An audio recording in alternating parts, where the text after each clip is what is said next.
Pernah nggak sih Anda lihat orang yang kayaknya hidup pakai aturan sendiri?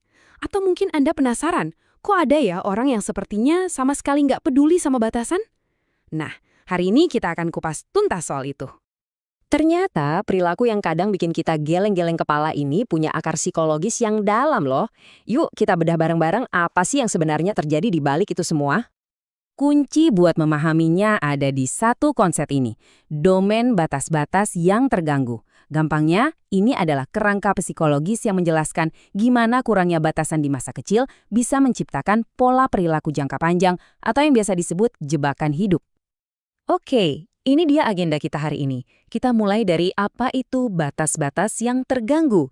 Terus kita dalami 3 jebakan hidup utama. Rasa berhak, kurang kendali diri, dan butuh persetujuan. Dan terakhir, kita bahas kenapa semua ini penting banget. Jadi, apa sih sebenarnya batas-batas yang terganggu ini?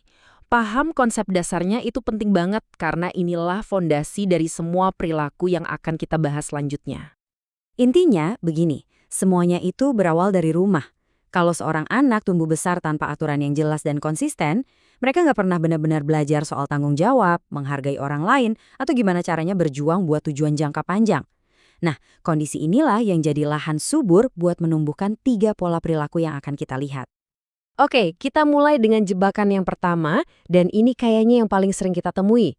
Rasa berhak yang kelewat batas dengan pola pikir, dunia ini punya utang sama gue. Nah, ini dia keyakinan inti dari jebakan rasa berhak. Orang dengan pola ini beneran percaya kalau mereka itu superior dan pantas dapat perlakuan istimewa.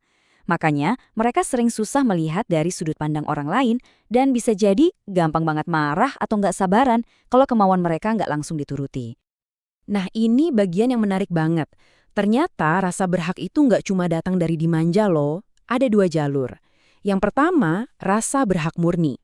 Ini hasil dari anak yang terlalu dimanja, yang selalu dibilang spesial.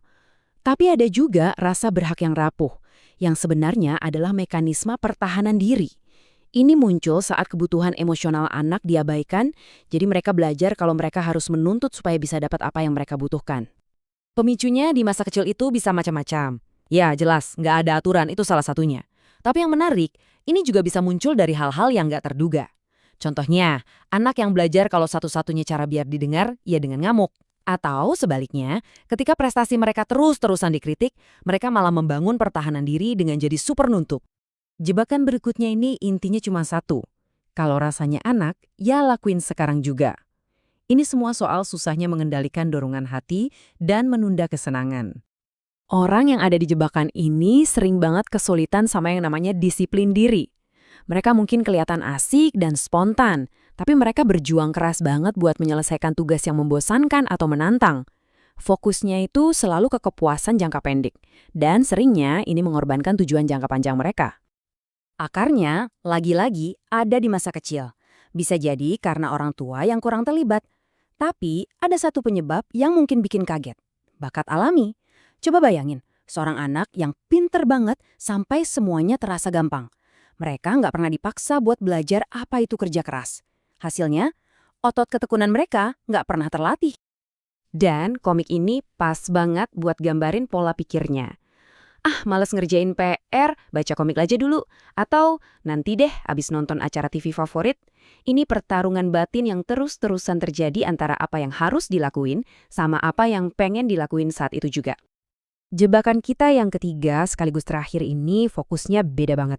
Bukan lagi soal apa yang aku inginkan, tapi soal satu pertanyaan yang menghantui. Nanti orang lain mikir apa ya tentang aku? Ini dia, bisikan konstan di kepala seseorang dengan jebakan pencarian persetujuan. Harga diri mereka itu sepenuhnya bergantung sama pendapat orang lain. Mereka sensitif banget sama penolakan dan bakal melakukan apa aja buat dapat pujian, bahkan kalau itu artinya mereka harus mengorbankan keinginan dan kebutuhan mereka sendiri. Dampaknya, wah, ini dalam banget.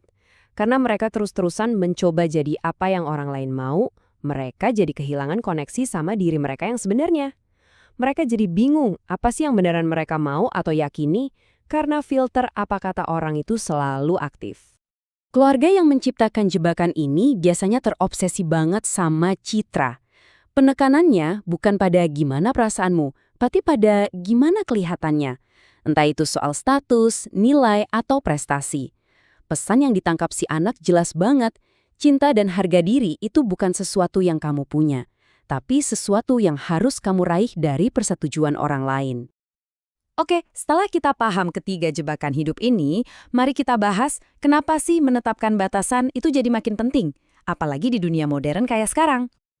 Orang tua zaman sekarang itu nggak cuma bersaing dengan pengaruh biasa, tapi juga dengan apa yang disebut orang tua lain, yaitu media. Media sering banget mengirim pesan bahwa kebahagiaan itu datang dari materi, penampilan sempurna, dan kepuasan instan. Pesan-pesan yang secara langsung melemahkan pelajaran tentang batasan dan kerja keras. Seberapa besar sih dampaknya? Coba deh perhatikan angka ini. Ada satu studi unik yang mengamati sebuah desa terpencil sebelum dan sesudah televisi masuk ke sana. Hasilnya luar biasa mengejutkan. Kasus trauma psikologis pada anak-anak melonjak sampai 160%. Itu bukti nyata betapa kuatnya pengaruh media pada pikiran anak-anak.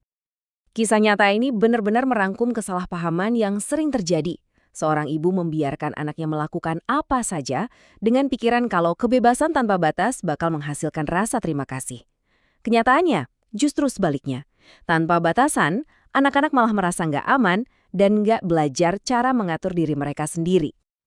Dan ini membawa kita ke pertanyaan penutup yang penting banget buat kita renungkan. Di tengah budaya yang terus mendorong kita untuk mau lebih dan dapat lebih saat ini juga, gimana caranya kita sebagai individu dan masyarakat bisa menanamkan kembali kekuatan dan pentingnya batasan? Gimana cara kita mengajarkan nilai dari sebuah kata, tidak,